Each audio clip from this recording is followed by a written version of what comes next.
Energy FM. Same, pero iba. Ay, nakamakapangga, 5:31 na.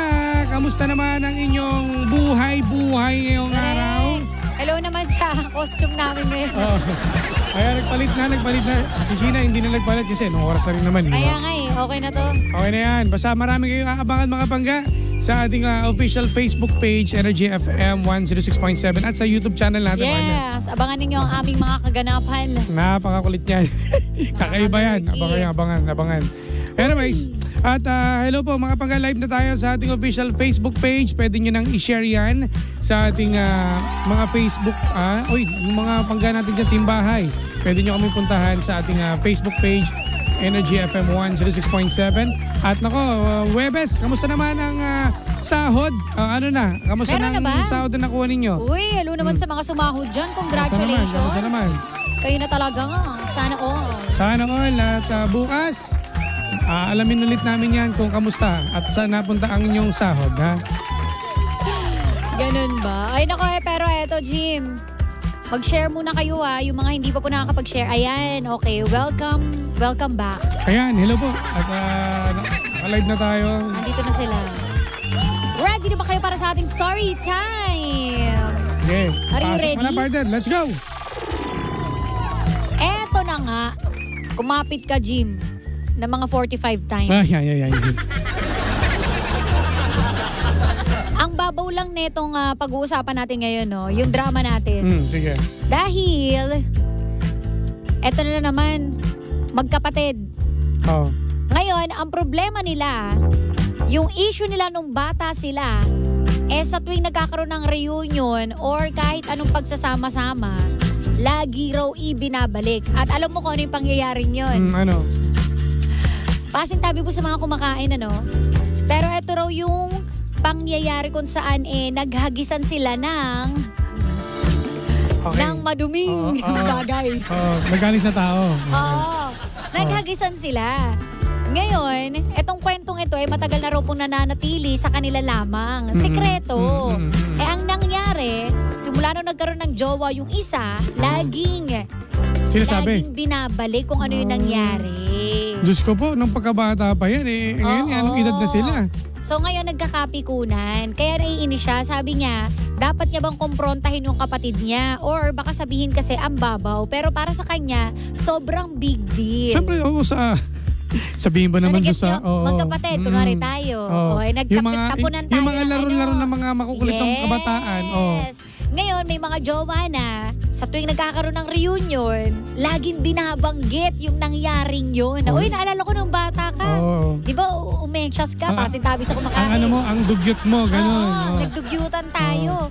Ngayon, syempre for the awkward, dahil bago pa sila ng mga jowa. Tsaka ang off naman, di ba? Bakit kailangan pa sabihin yun? Okay, ngayon, tapos? Yan ang tinatanong niya, dapat niya bang kumprontahin yung kanyang kapatid or hayaan na lang dahil baka sabihin, grabe naman to, wala lang naman yun. Sa mga ganyang mga bagay, dapat hindi. Ang dugyot Madugyot siya pero parang... Kasi kung ganyan ang pag... depende rin kasi sa pasok ng joke mo kung paano mo siya i-deliver sa kanila na kasama yung jowa mo. Kasi may mga bagay na seryoso dapat pinag-uusapan. Tsaka baka yung iba, mandiri. Oo. Tsaka grabe naman itong magkapatid na to. Dugyot naman. Pati ba naman to, dati na yun Or aminin natin. Mo pa Meron naman mga ganyan May mga ganyan. Siguro yung mga hindi ganyang klase ng pagsasabi ng mga ganyan madudumi. Yung mga halimbawa, ito, hindi to dati naliligo. Okay pa tanggap mo pa yan Pero yung mga ganyan maghagisan. Hagisang kasi. Tapos reunion, tapos kainan, tapos diniscuss nyo. Ayun nga. Ano yan kung ako, siguro pwede mo na sabihin na ate, or babae pa to? Oo. Ate, wag na natin pag-usapan. Diyos ko naman, grabe naman, dugyot naman. Iba na lang pag-usapan natin ng mga kabataan, pero yan, sa atin na lang. Hindi na pwedeng kasi medyo off naman talaga dahil ang tatandaan nyo na, pati ba naman yung Siguro, depende rin sa kasama. Kasi kung kunwari mga closest friends, closest mga kababata, pwede yan. Mga kababata, pwede. Pero kung kunwari yung jowa. Kasi wala namang kalam-alam yun Diba? What if merong pambisita na hindi nyo naman kaano-ano? Na nakakarinig. Diba? Medyo mapapahiya naman yung kapatid mo. Lalo na kung kunwari, syala-syala na yung image ng kapatid mo ngayon. Tapos bigla mong sasabihin yun, naalala ko nung bata yan, naghahagis yan ng ganito May siguro sa mga ganyang part na kasi may right timing na pwedeng pag-usapan yan kapag kulitan. Pero kung about nasa reunion ka, pag-uusapan nyo, ano yun? Oo. Diba? Maling banat. Tsaka mali yun. Yung timing mo ngayon. Yes. Pangit yun. Siguro ano lang, 'di ba may mga level ng joke na pwede sa okasyon at merong binabagayan. Tama. Kasi kung itatiming mo nga, kung halimbawa yung time na sinabi mo, kumakain kayo, sa tingin mo ba magugustuhan ng jowa mo yun? Totoo. Diba? Tsaka sa mga matatanda, kiss yun Oo.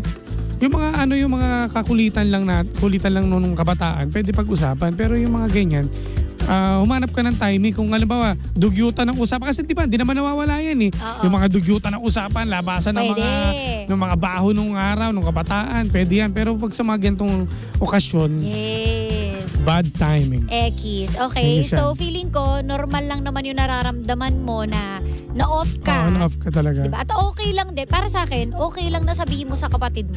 Rektahin mo na natin. Timing mo naman ng alam mo naman reunion natin. Oo, para at least aware din siya. Kasi minsan meron tayong mga ugali na hindi naman tayo aware na ay, nakaka-offend na pala yung ginawa ko. Diba? Pwede ka magsabi. Totoo. At saka hindi para mag-away kayo after nung pinag-usapan niyo yan. Yes. Isipin na lang ng joke, ano ba yan? Inuungkat-ungkat tapos nag-away kayo, di ba? Pag ganyan, wala nang kiber. Okay na yan, pero timingan mo lang kung dapat mong pag-usapan o hindi na. Correct. Ito nga sabi ni Darwin Rosel, depende po sa expression ng pag-deliver ng joke ng ate niya. Kung hindi naman offensive, let it be. Pero kapag foul na, doon na komprontahin. Oo. Dapat doon na lang. Diba? Ano yun yung itsura mo? Dapat kailangan nakaganon. Parang waki dapat. Okay, pag sa mga... Ito technique dito makinig kayo. Kasi minsan sa mga magtotropa kasama yung jowa, pag pinag-usapan yung dugyutan nila, doon mo lang i-timing kung sakto dun sa biro na sasabihin mo sa kanya. Kasi kung out of the topic naman yan, ang pangit naman talaga. Bandang wala mangyayari pa niyan, ang dugyot nyo naman magkapatid. Correct. Paano mo nasagot niya? Paano mo niligawan niya? Di ba? Magkakaroon ng tuksuan yan eh. Tsaka kakakapain mo yung reaction ng audience mo. Kung kunwari patok yung joke mo, sige. Pero kung medyo nangingiwi sila na nandiniri, huwag na. Kasi ko yung pagkakakwento mo, tuntua pa, no? Oo, di ba? No? F na F pa na napapahiya yung kapatid, no? Huwag ganun. May naman tayo, konting konsiderasyon naman sa kapatid. So, yun lang, no, mga pangga. Siguro naman, hindi natin sabihin mababaw, yun yung nararamdaman niya. Pero, yun nga lang, madali lang naman solusyonan. Kailangan nyo lang mag-usap and kapaan kayo. Tama, tsaka sa mga lugar na pwede pag-usapan yan, doon mo sabihin. Pero sa mga ganitong reunion, ano pa mga okasyon, partner? Reunion, binyagan. Yes. Kung saan nandun din yung mga kababata nyo. Yung iba nga dyan, hindi naman binabanggit na pagtuksuhan na. Oo. Di ba? Pag nagkakaroon ng tuksuhan, ikaw tinuksukan ganyan, tutuksuin mo rin siya. Oo. Yan pwede yun. Pero kung out of the topic, isingit mo yun. Yun lang yun eh. Kailangan ibasing nyo po dun sa ng kwentuhan, sa level ng kwentuhan. Marunong din kayong mga pa. Diba? Yun. Kasi kahiyan din ng kapatid mo, kahiyan mo rin yan. Oo. Parehas kayong dugyot. Dugyot kayong dalawa. Ang dugyot nyo. Ay nako, hindi kayo maghahagisan, ha? Joke mo na lahat, baka ma-joke pa ng iba. Ano to? Sabi niyan. Yam ha. Oh well, Papel. Oy, partner, may pa-shoutout. Pa-shoutout naman po, DJ Sheena Jimbo, watching here sa Milan, Italy. Ayan, isang Hello. malamig na tanghali dito. Ayan. Hello. O dahil dyan, meron ka ba may isasabat? Kinabahan tuloy kami. May reunion pa naman kami. Nayan, matakot ka na. Kapag alam mong meron kayong baho sa kayong magkakapatid, timbrehan mo na baka maglabasan dyan eh. True. Pero kung partner, kung halimbawa kung ang reunion, di ba, magkakapamilya naman yan eh. Nandun yung jowa mo, pangit pa rin. Ako kasi depende sa timing eh. Tsaka kung gano'n na kayo katagal.